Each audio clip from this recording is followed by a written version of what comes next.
just doing the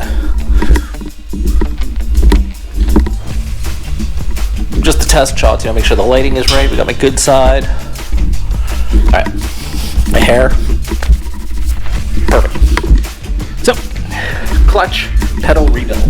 Here are the parts, characters, players. Bolt.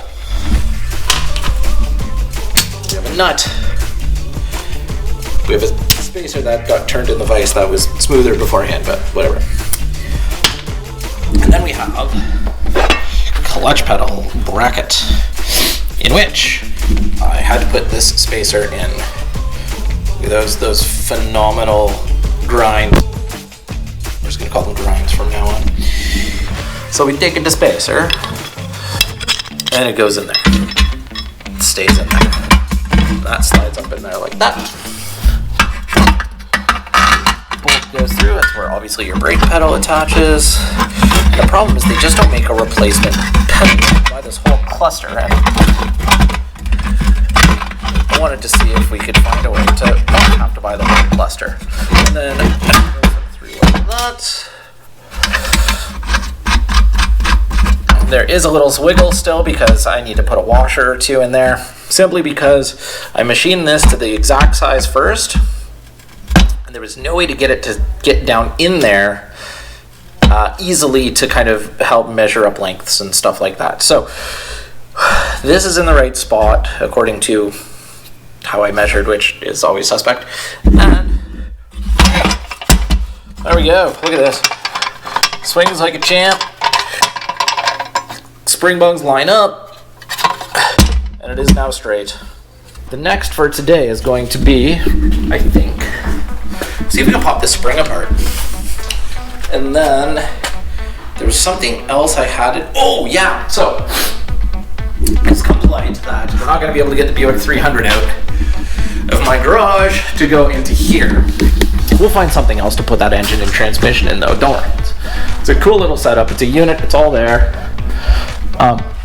So what we're going to do is, was I just shining the flashlight in this? Sorry. We're gonna put this in it, in the Merc. It's all there. It was out of a running truck. It was run recently.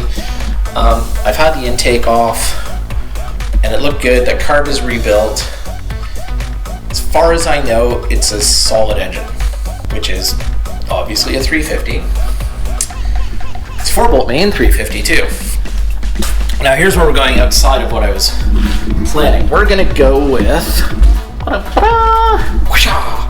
4-speed. Originally it was gonna be an automatic. I was gonna make it friendly to drive, but hey, this is sitting right here. I've got the bell housing, I've got a clutch, I need a fork, which I think I've got somewhere. Oh, I need a set of pedals. Oddly enough, I'm working on a set of pedals, but that's for someone else. Then we'll have to get the front springs out somehow. The front springs are going to be a bit of a nightmare, I presume. Oh yeah, they're going to be a huge nightmare to get out. Well, we'll deal with that when we get there.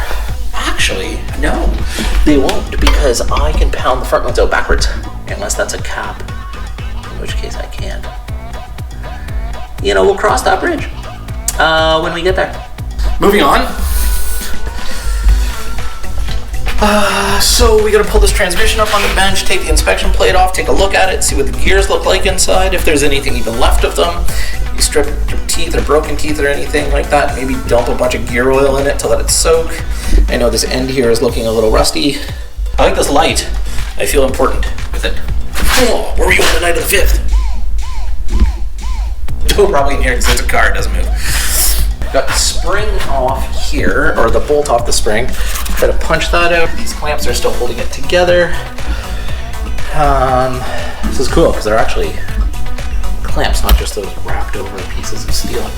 We don't actually need to take anything off to get rid of those 3 springs. Let's see. All right. Old man gets injured. Take 1.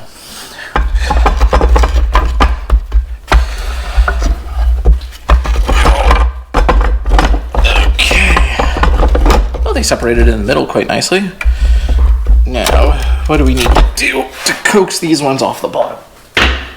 So thankfully, the punch made quick work of that. I've already lost the pin, which was when I took off the bottom 3 leaves. You're supposed to take off every second one, and me. These spring packs are back. I just put a bolt through it in the meantime. So I guess I should probably go down close to what it is there. There's my bolt that's just going through there to hold them for now.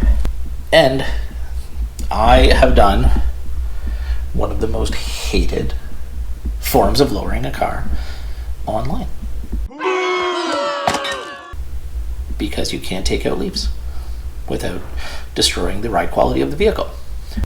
Worst case scenario, I buy lowering leaves for it, but honestly, I just don't have cash right now, so this is the way it's gonna go.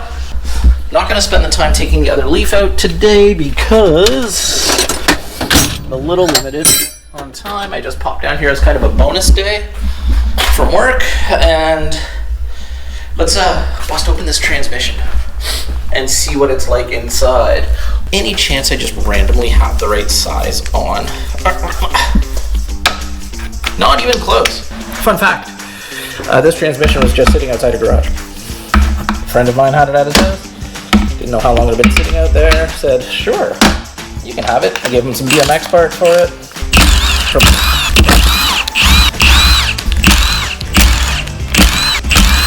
Well, it smells, you know, oh, come on, stuff I don't know how to put back together. Oh, good Lord. Oh, Lord. Oh, I don't think we're in good shape here. Well, I mean, the good news is it's all there, if you gotta look for the positive in something. The bad news is it looks like this. There's a lot of scale in there. Oh, yeah, it's bad. I guess what we can try, I'm guessing none of these shift forks even fork anymore.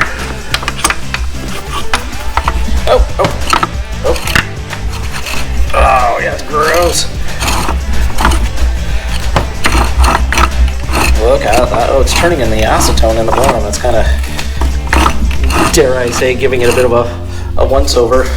Oh, we got to roll right around. It went right around. Anybody else see that? Look at that. Still, you know, I wouldn't suggest using it. But man, she went right over. Okay, we gotta fill this with something just to make it seem like we've done a thing. Oh, what's this? It's for a Ford, so I mean, it's transmission fluid. Oh, well, anybody need some Dexron Mercon transmission fluid for a Ford? I'll replace it. Don't worry, I'm not using this transmission. I'm just seeing how clean I can get it without doing tons.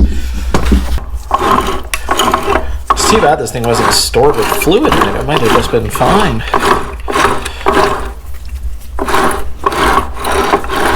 But is it ever spinning easy now compared to the way it was? Oh, it looks like a bearing. I'm new to transmissions, just in case anyone knows this. Oh, goodness.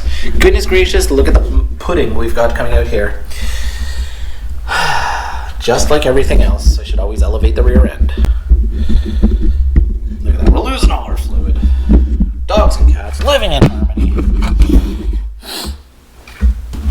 But isn't it nice and muddy? I figured that would solve the problem. I'm a genius. Oh, like a joke. So I just recorded about maybe a good 5 minutes of video. It was a photo. I had it set on photo, so I took one picture. Did I mention that I turned 47 the other day? I'm now officially at the age where technology eludes me. So, long story short, I've got the leaves out. They're back kind of on. I'm just working on the pins right now to put back together. Here they are. Oh, there's my new spring pins. I did a little once over with this the Mr. Gasket Vertigate, which is the old school shifter that instead of having the 4-speed H pattern, it just goes forward, backwards, and you pull up on this little spring and it just goes forwards and backwards again, and then back into neutral, and then this is your reverse. I've got to make linkages. It is no longer seized. Doesn't look fantastic inside, but I think we'll run it until it just doesn't run. Which might be a day. I don't know. We'll give it a shot. It might work for 2 days. Then we'll take it out and rebuild it and do what we want. I hadn't planned on going standard on this, but I think it'll be kind of cool. I love this shifter. Had it for 10 years, sat in a box. I just looked at the box October 18th, 2014.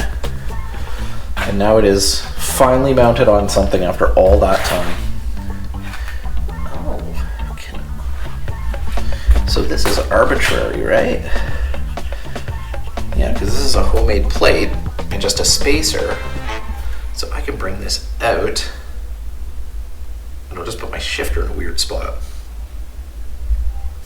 But it'll make my linkages easier to make.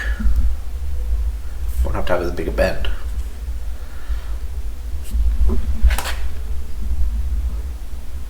I never thought of that. I may have to line this up in the truck and see. Oh, I forgot to get my seats. Oh, I have a visitor. All right. I will be back.